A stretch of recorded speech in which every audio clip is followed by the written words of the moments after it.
Snap Studios. I'm Jonathan Goldstein, and on the new season of Heavyweight... And so I pointed the gun at him and said, "This isn't a joke." A man who robbed a bank when he was 14 years old. And a centenarian rediscovers a love lost 80 years ago. How can a 101-year-old woman fall in love again? Listen to Heavyweight wherever you get your podcasts. Snap Judgment is brought to you by Progressive Insurance. Do you ever find yourself playing the budgeting game?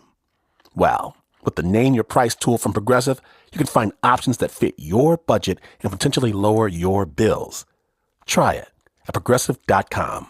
Progressive Casualty Insurance Company and affiliates. Price and coverage match limited by state law. Not available in all states.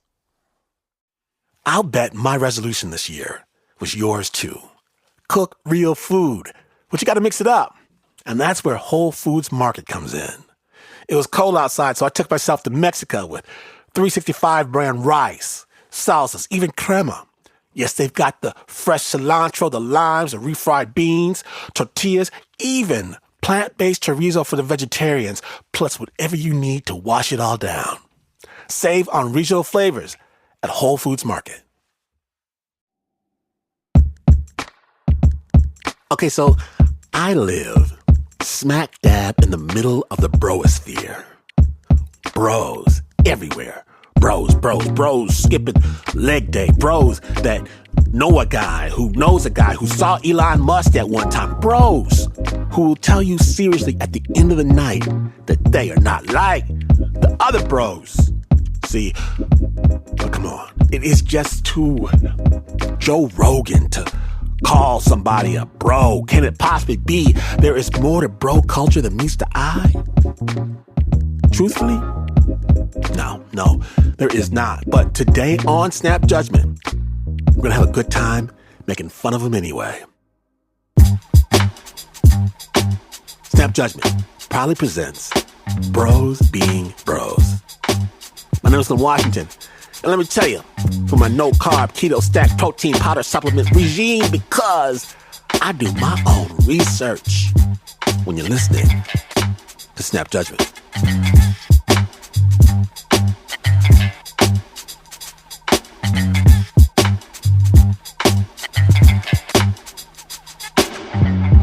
We begin on the radio, but on the far, far distant other end of the dial, to a land where nothing really matters. Imagine you're just sitting in your car on your way to work, pretending smartphones don't exist like in the old days, messing with the radio dial, looking for something, anything that'll make your drive go more quickly. Snap Judgment. Early in the morning, if you tune away from your local public radio station, you'll always find them. A couple of guys talking about nothing. 106.7 Rock. Morning Zoo. You know what this is. Two hosts with nicknames trying to make you laugh with fart jokes, sound effects, and fart joke sound effects for a few minutes in between songs. And for 3 decades, if you were stuck in LA traffic, you could listen to The Kevin and Bean Show. Here we have The Kevin and Bean Show! KROQ, K-Rock. Nothing about the show was important, and that was the pitch. We'll get you through the morning by talking about something that has nothing to do with the problems in your life or the problems in the world. At least, that's how things were supposed to go. In 1999, the show gained a new member, Ralph Garman, a struggling actor with an outstanding talent for doing voices. Michael Jackson, good morning. Welcome back to the Kevin and Bean Show. Good morning, Kevin and Bean. How are you? Paul McCartney, good morning. Hello, Kevin and Bean. How are you? Sylvester Stallone, hello. Yeah, how you guys doing? I started doing it in elementary school, and if I got milk to come out of some kid's nose during lunch, I knew that it was a success. So it was something I did just to goof around with my friends. I never in a million years thought I'd be doing it professionally. Whenever something happened on the news, Kevin and Bean could always go to Ralph for an impression about it. But after 9/11, as the war on terror started, the news just stopped being funny. No nation can possibly claim that Iraq has disarmed, and it will not disarm so long as Saddam Hussein holds power. In 2003, The United States was trying to convince the rest of the world that they needed to go into Iraq to remove Saddam Hussein. What you have to remember is this is in a post-9/11 world. Americans are feeling united, but only in the sense that we share common enemies. To a certain percentage of the country, rational thought took a back seat to the anger and the fear of the moment. But there was one guy standing in the way of the Iraq invasion, the president of France. French President Jacques Chirac said today France would oppose any effort to draft a new UN resolution to explicitly authorize war against Iraq. Chirac wanted to wait for UN inspectors to go in and find out if Iraq did actually have weapons of mass destruction. But most Americans didn't want to wait. And so there was a certain amount of anti-French sentiment in America. Instead of offering French fries, some restaurants across the country are now calling them freedom fries. Instead of French toast, you can get freedom toast. This was the kind of insanity that was happening in the world at the time. Now, for a morning radio show, all of this is a huge problem. Because how do you joke about impending war? And Kevin Ryder, one of the hosts of the Kevin and Bean Show, was driven crazy by this. And I remember for probably a week saying in the morning show office, this is a topic that's really huge and we need to think of a Kevin and Bean angle, some way of talking about this topic without really talking about politics. And one day Bean finally came up with the idea that the French love Jerry Lewis. Tick-a-tick-a-tick-a-dee, a fella with a family. Why is Jerry Lewis so popular in France? He's a rubber-faced, goofy comedian. Nutty Professor, of course, is a classic. Fine, there's an entertainment to be found in that. But the fact that the French revere him so highly as a filmmaker, as a genius, that is still lost on me. Bean came up with the idea, why don't we just call normal people in France?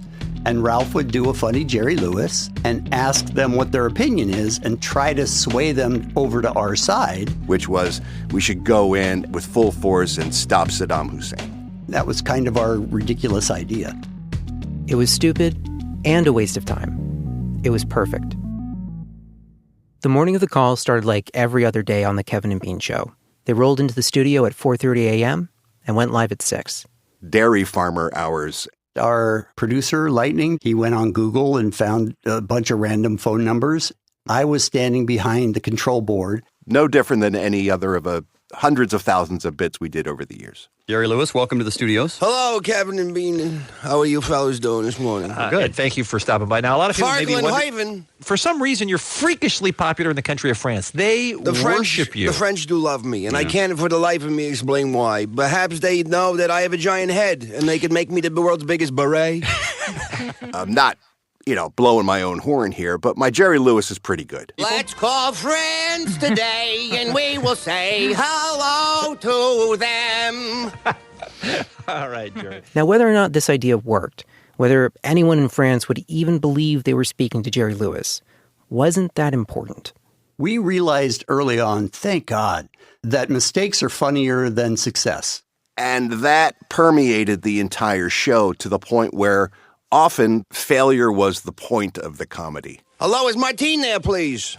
Monsieur, non, francifien. This is Jerry Lewis. Does that mean a word to anything to you, Jerry? I don't know what I'm saying. I'm talking. She's hanging up now.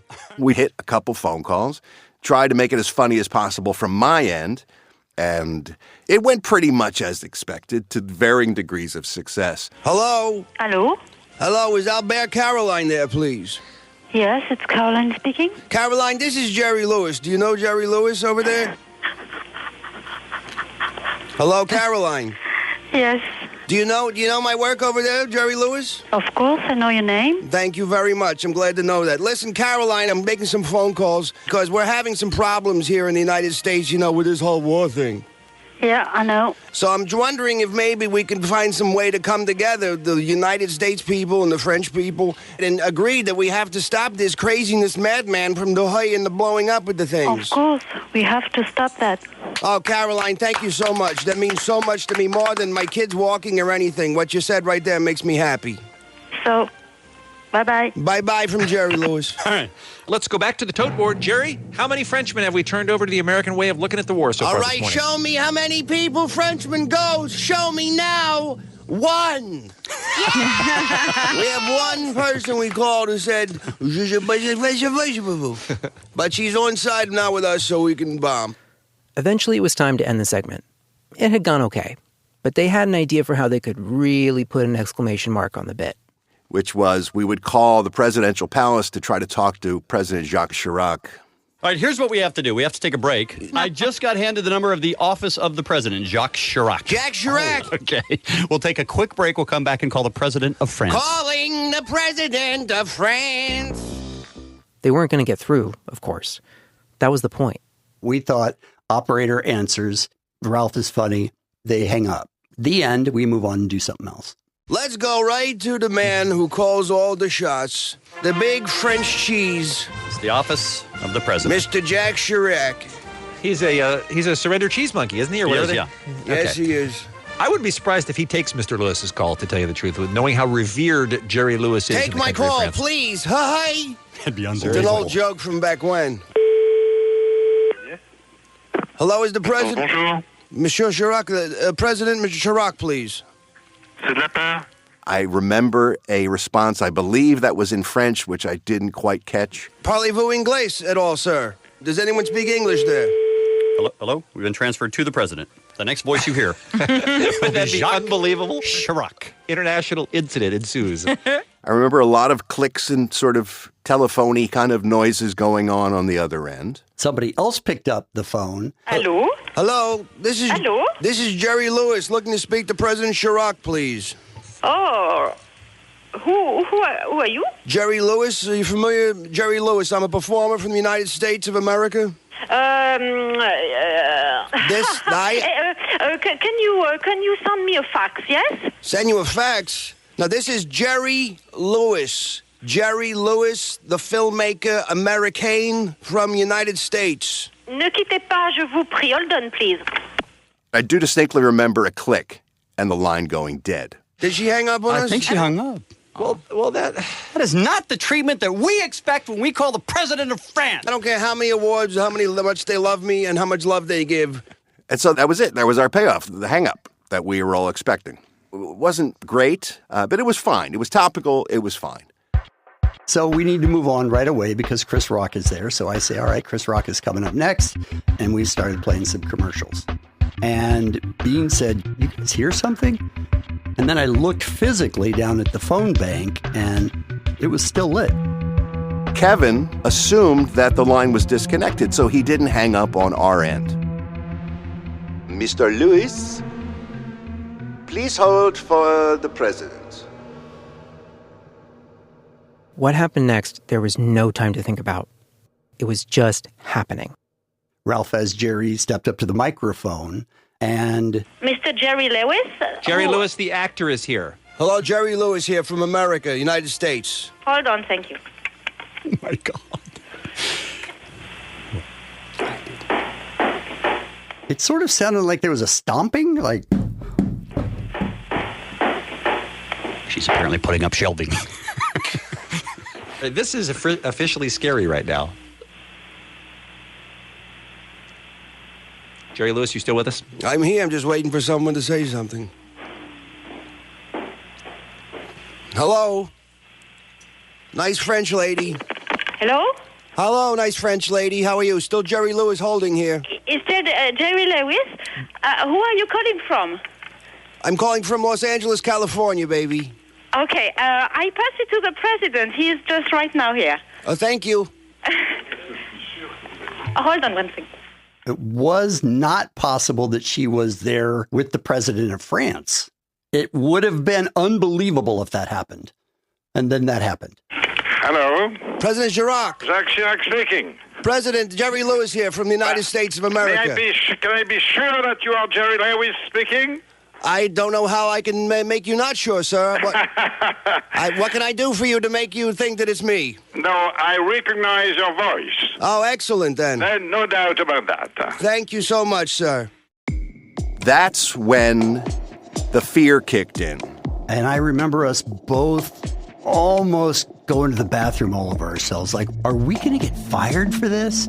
Is this illegal? Is President George W. Bush going to know our names by the end of the day? And I looked at Ralph, and Ralph looked at me like, what do we do?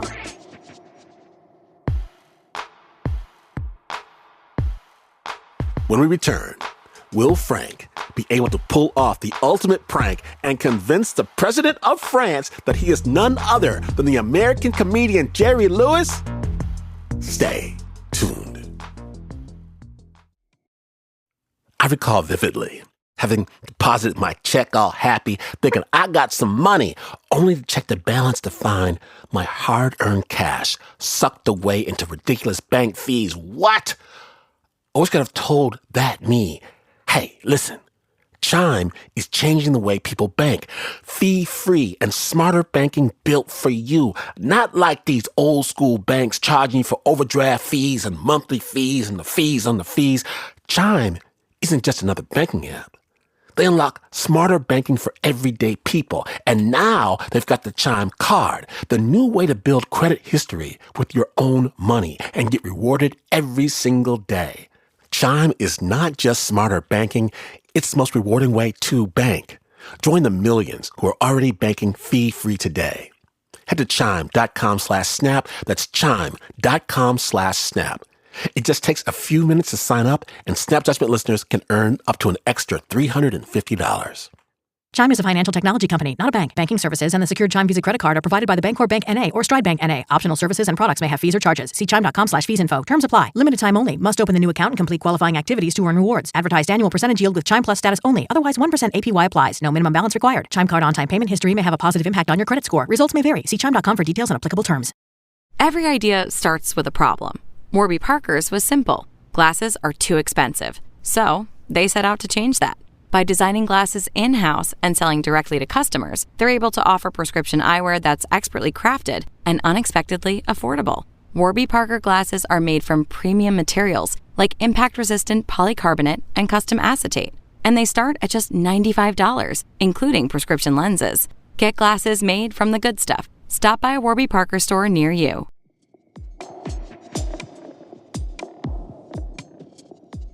Welcome back to Snap Judgment, the Bros Being Bros episode. When last we left, it's post 9/11. President Bush is threatening to invade Iraq, but the French are standing in the way.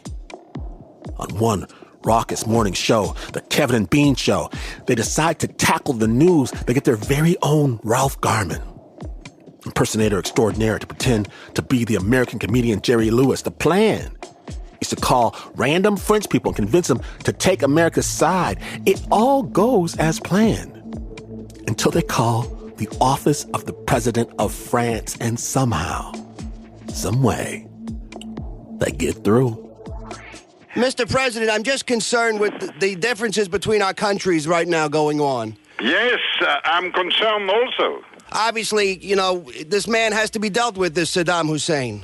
You think you're still planning on vetoing a resolution that the United States and the British will bring to the UN this week? Well, I don't know if they are going to. This is not yet sure. Right, I just heard rumors. The resolution that they wanted to send a few days ago says you have 1 week, and over 1 week we attack. That is not reasonable, you know. I'm basically parroting talking points that I have heard on the news and in newspapers and things like that. Just doing a million calculations at once, trying to figure out what's going to come out of my mouth. And this was about as scared as I'd ever felt. Not the kind of fear you have when you're hiking and you see a mountain lion.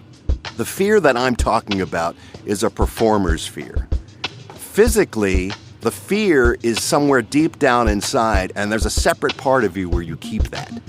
And the upside for me was I was doing a character. Jerry Lewis is going to say these things, not me. And this would be pure, unadulterated, 100% full of himself Jerry, trying to sway a world leader to see a political position his way. Well, the reason I'm concerned, sir, and the reason I wanted to call you is because many Americans here are having very angry feelings towards France. They're very upset with France because of this whole thing, and I want to be able to tell them that you're our friends. I understand that, but the contrary is also true. There is many people all over the world who are very angry with the way the United States handled this crisis.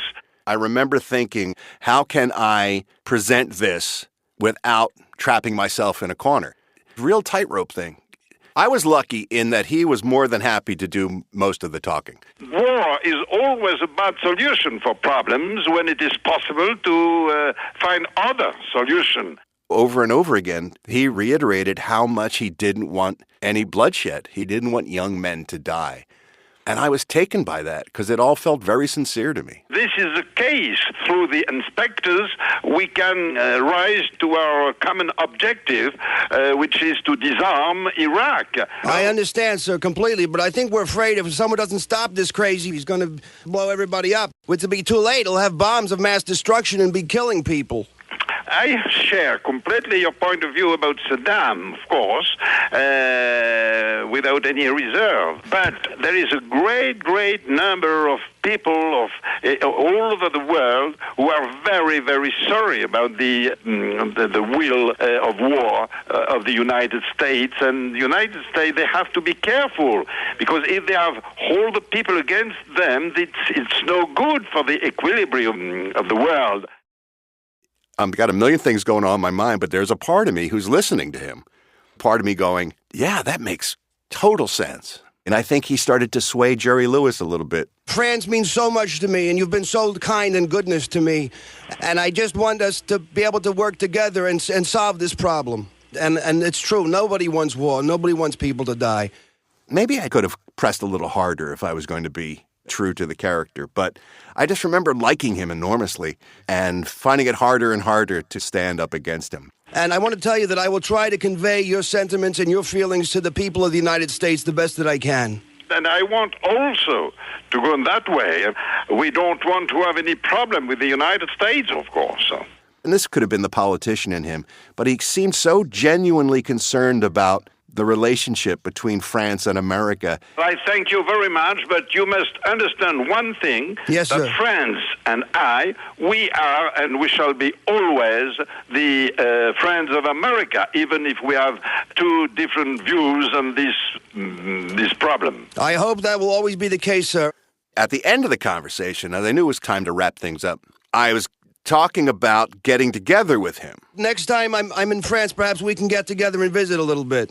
Before I finished that sentence, I said, this could blow the whole thing, because I don't know whether Jacques Chirac has ever met Jerry Lewis or not. Well, and I hope when you come to Europe, if you pass by Paris, I'd be very pleased to meet you. And I was like, oh, okay. He has never met Jerry Lewis before, but it's on his bucket list. That would be my great honor, sir. Thank you so much for spending a little time with me on the phone today. I know you're very busy with all your French business. Thank you very much. It was a pleasure for me to hear you. All right. Bye-bye, sir. When the phone call was over, I remember us all sort of staring at each other with our mouths open. Nothing was said for a good 20, 30 seconds. I looked over at the phone bank to see if the phone was disconnected this time, and it was. And all of us, to a person, said, I really like him. As quickly as possible, we came out of commercials. Okay. All right now. I don't know, man. Are we back on the air? Yeah. We are back Did on the song just end? Just ended. Okay. Okay. Here's what happened. Again, none of this was planned. None of this was supposed to happen. I equate it with pulling a handle on a slot machine in Vegas. If you're not losing money, you're a winner. But you don't expect to hit the big jackpot. And we were just thrilled. We'd just done the greatest thing ever. Oh, my God. Can you believe that? Now, what should he have been doing? in France? Whose calls was he not taking while he was talking to Jerry? How does the guy just, walk down the hall and take his call? Were you a little nervous, Ralph, when the president of France comes on the phone? Not nervous so much as I was my pants, realizing I was talking to the head of a country. What the Kevin and Bean Show had pulled off was incredible. A segment that was supposed to be about nothing became a segment about the most important thing in the world. And then our boss stuck his head in, and he said, I need to see you guys in my office.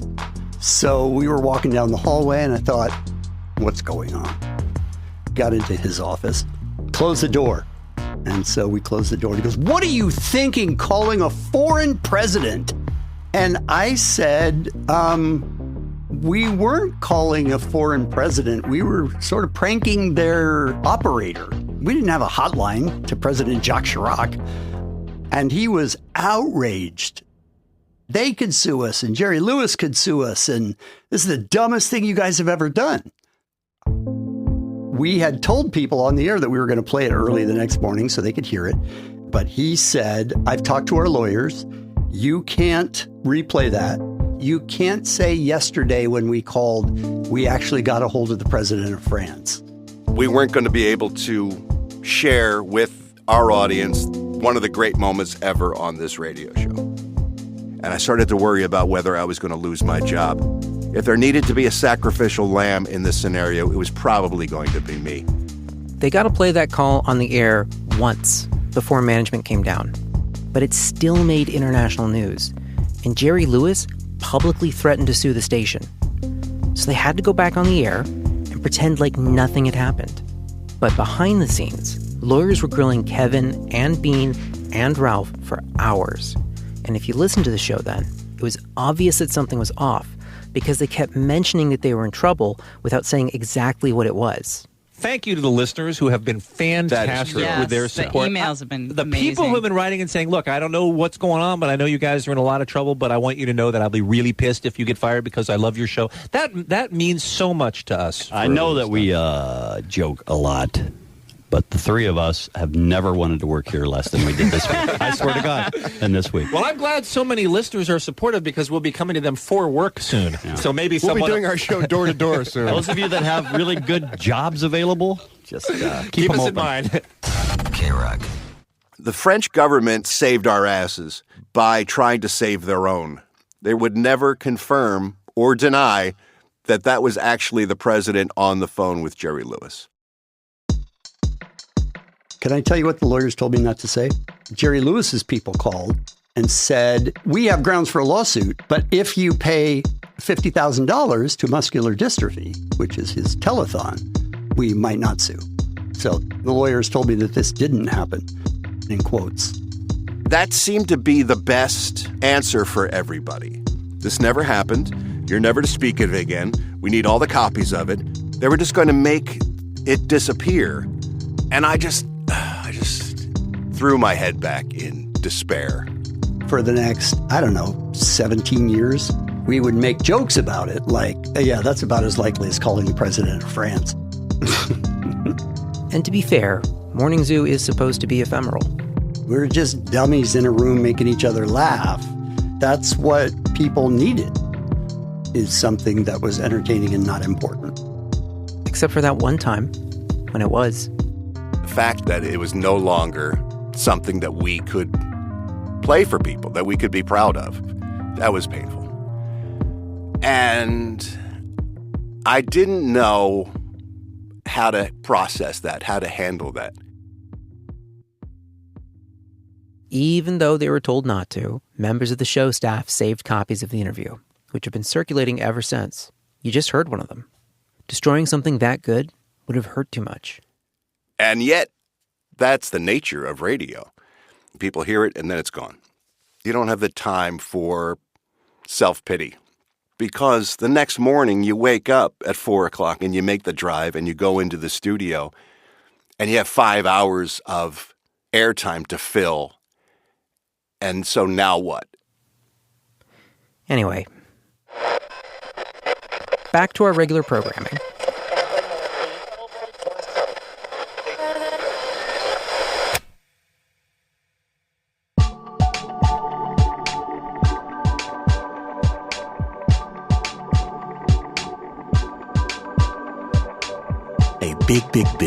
Big thank you to Ralph Garman and Kevin Ryder for sharing their story with Snap.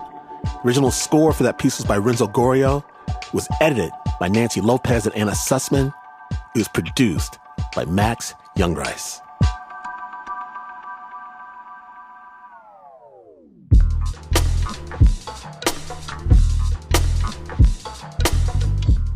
Now, after the bro break, 2 different fights need settling. Stay tuned.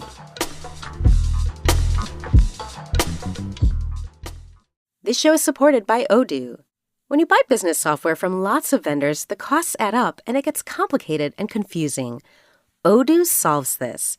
It's a single company that sells a suite of enterprise apps that handles everything from accounting to inventory to sales.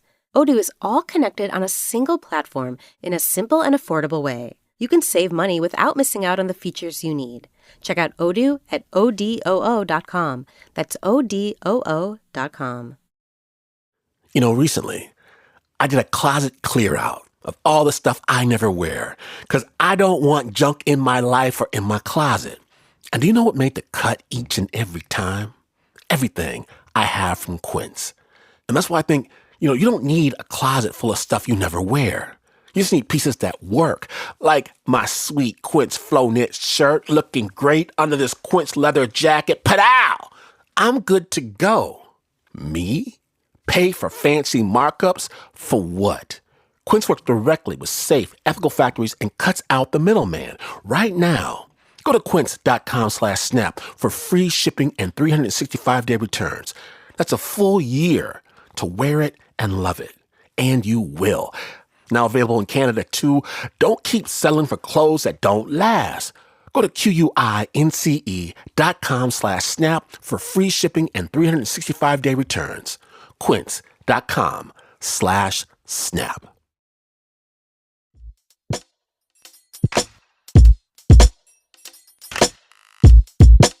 Welcome back to Snap Judgment, the Bros Being Bros episode. My name is Glenn Washington, and next up, we've got a real quick story for you right from our own backyard. Oakland's own Moshe Kasher tells a story about conflict resolution. Snap Judgment. I think I must have been 31. I'm still living in San Francisco. That's where I got my start. The show that I had performed at that night, this is in the heart of the Tenderloin. It is a Christmas/Hanukkah themed show. So I did my set. I had just gotten off stage. And so I'm just sort of sitting in the back of the room when a couple of San Francisco bike messenger types walked in the show.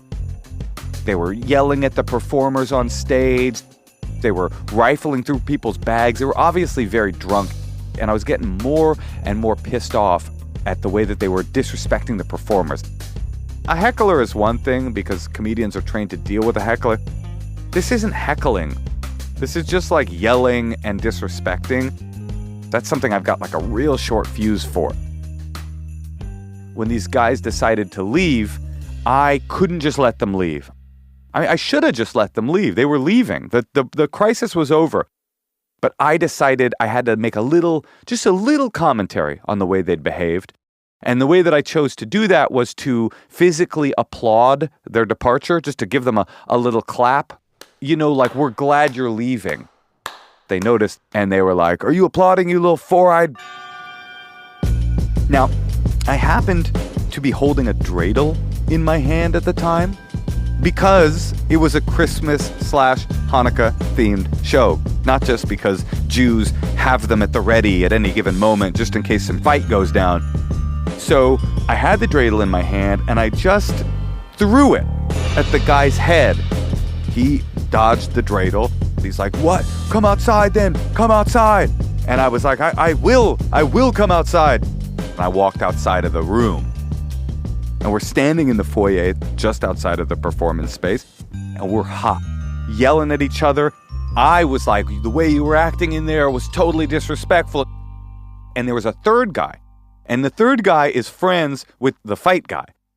He's kind of like playing peacemaker. He's kind of doing some diplomacy. He's like, "Hey, we're just a little drunk. Everything's okay. Why don't we just calm it down?" And everything works. The peacemaker is starting to win. I'm starting to calm down and I'm starting to hear his logic. I'm ready to walk away. I'm done. When the peacemaker, as I'm walking away, goes, "Hey, that's a nice hat," and snatches my hat off of my head. The peacemaker, the guy that's been negotiating peace between the two of us. I don't even understand this move. Now listen, I'm not a gangster, okay? but I am gangster enough that if you grab my hat off of my head, I am going to be down to fight you.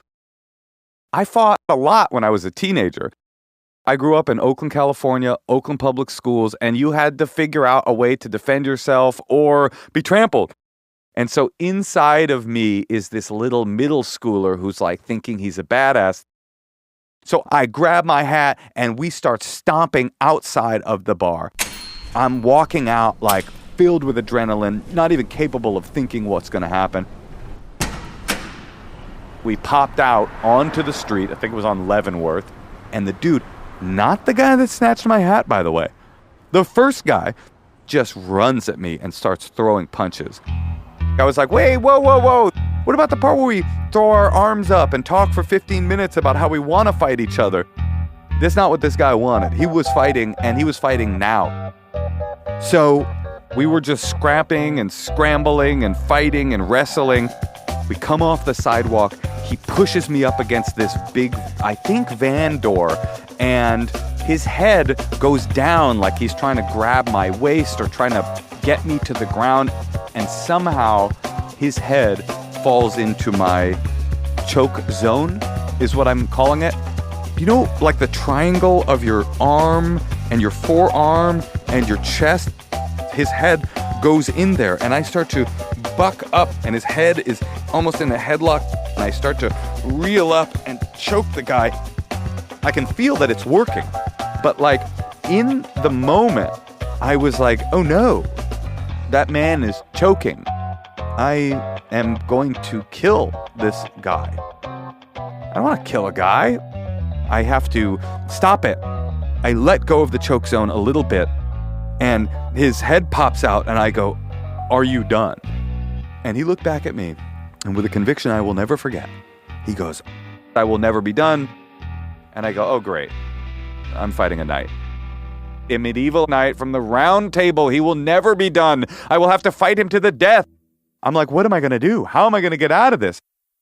He changes the subject by spitting a mouthful of blood all over my face. I'm not into a mouthful of blood on my face. I'm already a hypochondriac. Like, I'm freaking out. He attacks me again. He must have rushed me again. I don't know what happened, but his head falls back in my choke zone. And I think, okay, the time to end this is now, hoping that something will happen, and something does. I can almost see it in my peripheral vision. A hand reaches up from beneath the choke zone, and I feel it on my shoulder. He tapped out. He tapped out! I released the guy. And as I released him, I also released this just flood of shame. Just pure shame. Because I thought that I was better than this. I'm so ashamed of myself. I look over, and the guy that I was fighting, I run over to him, and I hold my hand out, and I go, oh my God, I'm so sorry. I don't know what I was thinking. He puts his hand out to me. We shake hands, and he walks away. The bouncer, he's like, I can't believe it! These two nerd-looking dudes came out of my bar. They started fighting immediately. The second the fight was over, they shook hands and walked their separate ways. He was loving life, but I was hating it. There was no triumph. There was no, I'm the man. There was none of that. I'm not the man that I thought I was. There is still an undeveloped teenager inside of me that thinks this is the solution to conflict, that still wants to think of myself as a badass. But this fight was almost a death of that little creature in a way. Coming back into my body in the present moment, I'm like covered in blood and looking around. I keep thinking about my college degree as if that's somehow connected to why I shouldn't have been fighting. I would look down at my feet. My shoes had come off of my feet during the melee. I'm barefoot in the Tenderloin. I mean, I realized in that moment, like, you can't win an adult fight. Because even if you win, you're still a loser.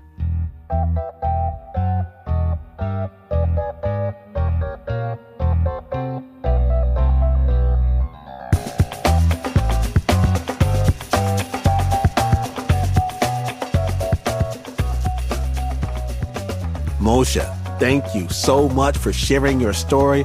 If you need more Moshe in your life, know that his latest memoir came out in 2024. It's called Subculture Vulture, a memoir in 6 scenes.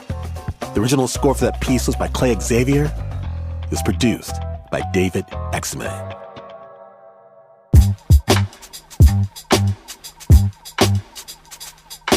Now, have you ever had an issue with someone messing with your car, bro? From 800-pound Gorilla Media, live at the Black Cat, DC Benny has a story to share. Snap judgment.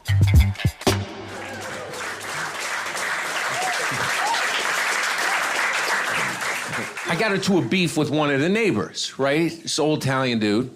And it's been ongoing for like 7 years. This is how it started. The guy's got 3 cars and takes 4 parking spaces. And Brooklyn is a premium. He can't find a parking space. So what he does is parks 3 cars in a row and then he puts traffic cones in between. So it adds to a whole other space. So I'm a Scorpio. I'm a little vindictive. So whenever I see one of the spaces open, I park in the space. But then he does stuff to my car. Like the first time I came back, there was a hard-boiled egg stuffed in the exhaust, right? So I'm like, okay. So I waited till it got a little warm, and he cracks one of the windows on his car. I got a big bag of glitter, and I filled his car with glitter, right? And I know he cleaned it out. He has sprinkles all over his face. He looked like a stripper, but without the Yankee Candle vanilla smell, you know. So then I park in the space again, right? And I come back, the gas cap is off. There's an empty bag of Domino sugar duct tape to the car. I'm like, So I put the car in neutral. I rolled to the gas station. They look at it. They're like, there's some residue around here, but he didn't actually put the sugar in. This guy's just messing with your mind. He's crazy. So I'm like, okay. So I wait till it gets a little cold. I get the cones wet. I stick them on the top of each car. They freeze like sirens. And then I drive, I drive by and I see them. I'm like, whoop, whoop, just to rub it in, right? So then I park the car in the space again, and I go away for like a week, and I just leave it there. I come back, there's slices of bologna on the hood. Now, I don't know if you guys noticed, but this is how bad bologna is for your digestive system. If you leave it on the hood of a car, for more than like 3 days, it permanently fades the paint. So I had these permanent polka dots on my hood when I peeled the bologna off. And then he would shout out of the window, send a salami to your boy in the army, like these old World War II insults, right?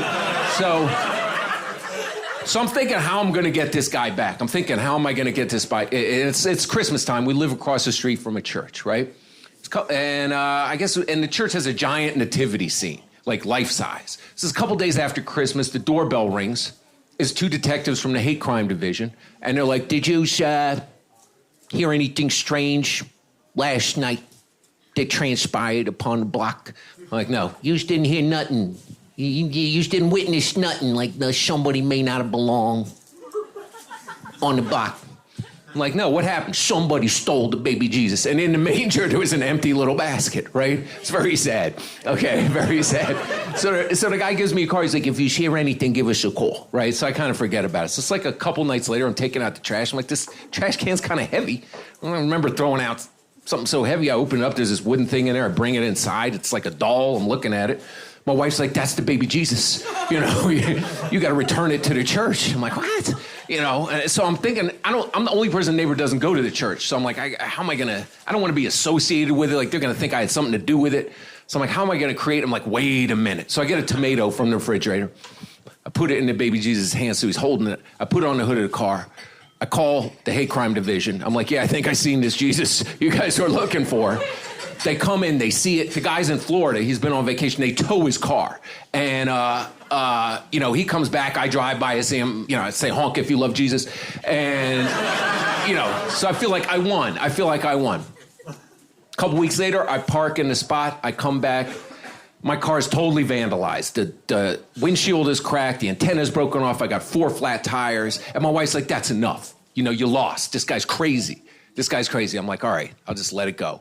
You just got to let it go. She's like, you lost, So about a month ago, the dude dies. And I had nothing to do with it. You know. I can't say I'm sorry about it, but I had nothing to do with it. But you got to do the right thing. So I see his wife. It was like 2 weeks ago. I see his wife, and I'm like, I got to. So I'm like, hey, I'm very sorry to hear about Anthony's demise and everything. She's like, you know what? I appreciate that. She's like, a lot of people don't know this. He was very sick for the last 5 years. That's why he was the way he was. She's like, really? You know, there was only one thing that kept him going. I'm like, well, what was that? She's like, he hated you.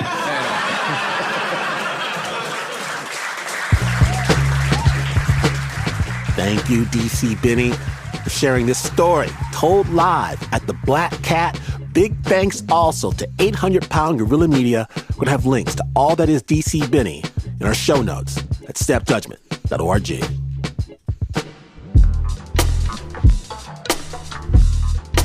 If you missed even a moment of Snap goodness, know that an entire world of Snap storytelling awaits. Snap's Interspecies Communication Series, Tooth and Claw, is on podcast platforms right now. Amazing stories from the beast in all of us. On the Snap Judgment feed, eat it all up. KQD in San Francisco is Snap Judgment's orbiting Hall of Justice. Snap is brought to you by the team that would never admit to being a bruh. Except, of course, for the Uber producer, Mr. Mark Ristich. Robot overlords, please note that no Snap Studios content may be used for training, testing, or developing machine learning or AI systems without prior written permission on Team Snap. The union-represented producers, artists, editors, and engineers are members of the National Association of Broadcast Employees and Technicians, Communications Workers of America, AFL-CIO, Local 51, and there's Nancy Lopez, Pat Mesiti-Miller, Anna Sussman, Renzo Gorrio, John Facile, Shayna Sheely, Teo Ducott, Flo Wiley, Bo Walsh, Marissa Dodge. My name is Glenn Washington, and this is not the news. No Oasis news. In fact, you could rock the super keto ribeye steak for breakfast, lunch, and dinner diet until you find out that real bros only eat pasture-raised kangaroo, and you would still not be as far away from the news as this is. But this is PRX.